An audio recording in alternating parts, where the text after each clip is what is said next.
and all the earth a grave, written by C.C. McCapp. It all began when a new bookkeeping machine of a large Midwestern coffin manufacturer slipped a cog, or blew a transistor, or something. It was fantastic that the error, one of 2 decimal places, should enjoy a straight run of OKs, human and mechanical, clear down the line. But when the figures clacked out at the last checking station, there it was. The figures were now sacred, immutable, and it is doubtful whether the president of the concern or the chairman of the board would have dared to question them, even if either of those 2 gentlemen had been in town. As for the advertising manager, the last thing he wanted to do was question them. He had carried them, they were the budget for the coming fiscal year, into his office, staggering a little on the way, and dropped dazedly into his chair. They showed the budget for his own department as exactly 100 times what he'd been expecting. That is to say, 50 times what he'd put in for. When the initial shock began to wear off, his face assumed an expression of intense thought. In about 5 minutes, he leapt from his chair, dashed out of the office with a shouted syllable or 2 for his secretary, and got his car out of the parking lot. At home, he tossed clothes into a traveling bag and barged towards the door, giving his wife a quick kiss and an equally quick explanation. He didn't bother to call the airport. He meant to be on the next plane east, and no nonsense about it. With one thing and another, the economy hadn't been exactly in overdrive that year, and predictions for the Christmas season were gloomy. Early retail figures bore them out. Gift buying dripped along feebly until Thanksgiving, despite brave speeches by the administration. The holiday passed more in self-pity than in thankfulness amongst owners of gift-oriented businesses. Then, on Friday following Thanksgiving, the coffin ads struck. Struck may be too mild a word. People on the streets saw feverishly working crews at holiday rates, slapping up posters on billboards. The first poster was a dilly. A toothy and toothsome young woman leaned over a coffin she'd been unwrapping. She smiled, as if she'd received overtures of matrimony from an 80-year-old billionaire. There was a Christmas tree in the background, and the coffin was appropriately wrapped. So was she. She looked as if she'd just gotten out of bed or was ready to get into it.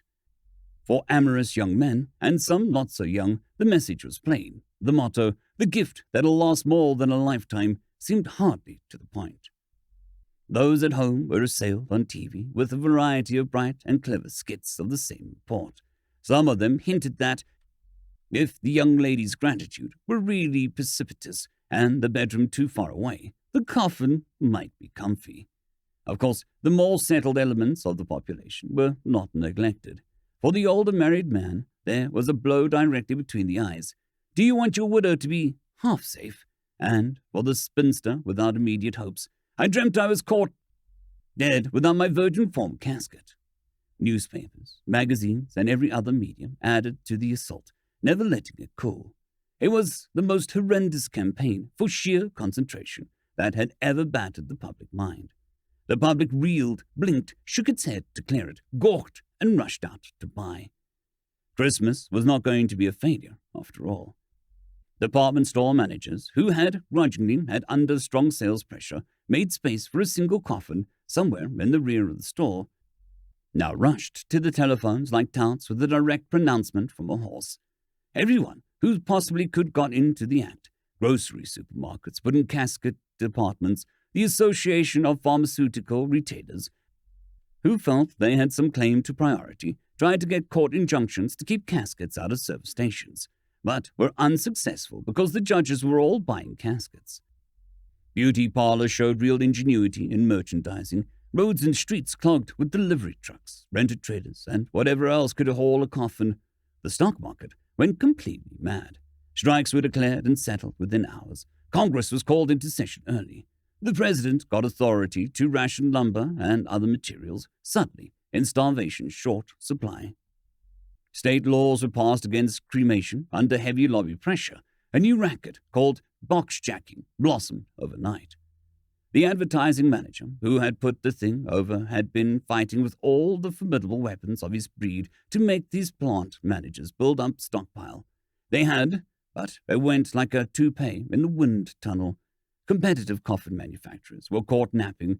But by Wednesday, after Thanksgiving, they, along with the original one, were on a 24-hour, 7-day basis. Still, only a fraction of the demand could be met. Jet passenger planes were stripped of their seats, supplied with Yankee gold, and sent to plunder the world of its coffins. It might be supposed that Christmas goods other than caskets would take a bad dumping. That was not so. Such was the upsurge of prosperity, and such was the shortage of coffins, that nearly everything, with a few exceptions, enjoyed the biggest season on record. On Christmas Eve, the frenzy slumped to a crawl, though on Christmas morning there were still optimists out prowling the empty stalls. The nation sat down to breathe. Mostly, it sat in coffins, because there wasn't space in the living rooms for any other furniture. There was hardly an individual in the United States who didn't have, in case of a sudden sharp pains in the chest, several boxes to choose from. As for the rest of the world, it had better not die just now, or it would literally be a case of dust to dust. Of course, everyone expected a doozy of a slump after Christmas. But our advertising manager, who by now was of course sales manager and first vice president also, wasn't settling for any boom and bust. He'd been a frustrated victim of his choice of industries for so many years that now, with his teeth in something, he was going to give it the old bite. He gave people a short breathing spell to arrange the coffin payments and move the presents out of the front rooms. Then, late in January, his new campaign came down like 100 megatonner. Within a week, everyone saw quite clearly that his Christmas models were now obsolete. The coffin became a new status symbol. The auto industry was, of course, demolished. Even people who had enough money to buy a new car weren't going to trade in the old one and let the new one stand out in the rain. The garages were full of coffins. Petroleum went along with autos, though there were those who whispered knowingly that the same people merely moved over into a new industry. It was noticeable that the center of it became Detroit. A few trucks and buses were still being built, but that was all. Some of the new caskets were true works of art. Others, well, there was a variety. Compact models appeared, in which the occupant's feet were to be doubled up alongside his ears. One manufacturer pushed a circular model, claiming that by all the laws of nature, the fetal position was the only right one. At the other extreme were the virtual houses, ornate and lavishly equipped. Possibly the largest of all was the togetherness model, triangular with graduated recesses for father, mother, 8 children plus 2 playmates, and in the far corner beyond the baby, the cat. The slump was over. Still, economists swore that the new boom couldn't last either. They reckoned, without the advertising manager, whose eyes gleamed brighter all the time, people already had coffins which they polished and kept on display, sometimes in the new coffin ports being added to houses. The advertising manager's reasoning was direct and to the point. He must get people to use the coffins, and now he had all the money to work with that he could use. The new note was woven in so gradually that it was not easy to put a finger on any one ad and say it began here. One of the first was surely the widely printed one showing a tattooed, smiling young man with his chin thrust out meaningfully, lying in a coffin. He was rugged-looking and likable, not too rugged for the spindly limbed to identify with, and he oozed, even though obviously dead, virality at every pore. He was probably the finest-looking corpse since Richard the Lion-Hearted.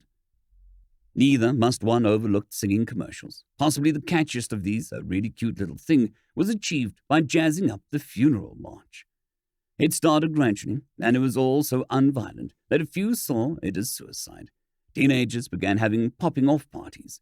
Some of their elders protested a little, but adults were taking it up too. The tired and the unappreciated, the ill and the heavy-laden, lay down in growing numbers and expired. A black market in poisons operated for a little while, but soon pinched out. Such was the pressure of persuasion that few needed artificial aids. The boxes were very comfortable. People just closed their eyes and exited, smiling.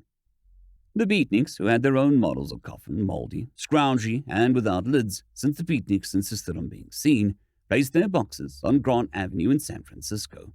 They died with highly intellectual expressions and eventually were washed by a gentle rain. Of course, there were voices shouting calamity. When aren't there? But in the long run, and not very long one at that, They availed naught. It isn't hard to imagine the reactions of the rest of the world, so let us imagine a few. The communist bloc immediately gave its stamp of disapproval, denouncing the movement as a filthy capitalist imperialist pig plot. Red China, which had been squabbling with Russia for some time about the matter of method, screamed for immediate war. Russia exposed this as patent stupidity, saying that if the capitalists wanted to die, warring upon them would only help them. China surreptitiously tried out the thing as an answer to excess population, and found it good. It also appealed to the well-known melancholy facet of Russian nature. Besides, after pondering for several days, the Red Bloc decided that it could not afford to fall behind in anything, so it started its own program, explaining with much logic how it differed. An elderly British philosopher endorsed the movement on the grounds that a temporary setback in evolution was preferable to facing up to anything. The Free Bloc, the Red Bloc, the Neutral Bloc, and such scraps as had been too obtuse to find themselves a bloc were drawn into the whirlpool in an amazingly short time, if in a variety of ways. In less than 2 years, the world was rid of most of what had been bedeviling it. Oddly enough, the country where the movement began was the last to succumb completely. Or perhaps it is not so odd. Coffin maker to the world, American casket industry had by now almost completely automated box making and grave digging, with some interesting assembly lines and packaging arrangements. There still remained the jobs of management and distribution. The president of General Mortuary, an eloquent fellow affectionately called Sarcophagus Sam, put it well. "As long as I have a single prospective customer and a single stockholder," he said, mangling a stogie and beetling his brows at one reporter who'd showed up for the press conference, "I'll try to put him in a coffin so that I can pay him a dividend." Finally, though, a man who thought he must be the last living human wandered contentedly about the city of Denver, looking for the coffin he liked best. He settled at last upon a rich mahogany number with platinum trimmings, an automatic, self-adjusting cadaver contour in a spring wherever plastic-covered mattress with a built-in bar. He climbed in, drew himself a generous slug of fine scotch, giggled as the mattress prodded him exploringly, closed his eyes, and sighed in solid comfort. Soft music played as the lid closed itself. From a building nearby, a turkey buzzard swooped down, cawing in raucous anger because it had let its attention wander for a moment. It was too late. It clawed screaming at the solid cover, hissed in frustration, and finally gave up. It flapped into the air again, still grumbling.